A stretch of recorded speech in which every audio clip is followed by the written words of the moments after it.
friends, today I will teach you how to make a paper fox. It goes as follows.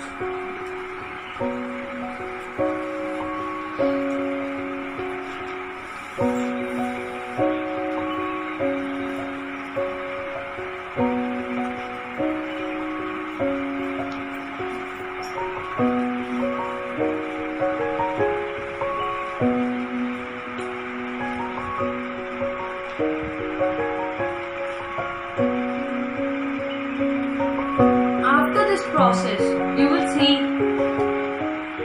see some gap over here. So first you have to bend it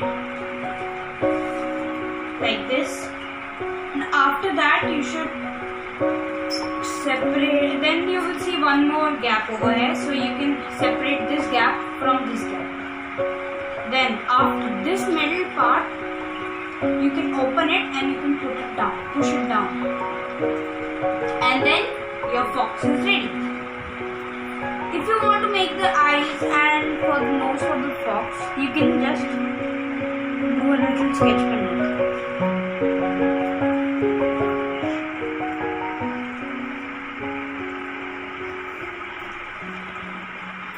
Thank you, and please like and subscribe to this video.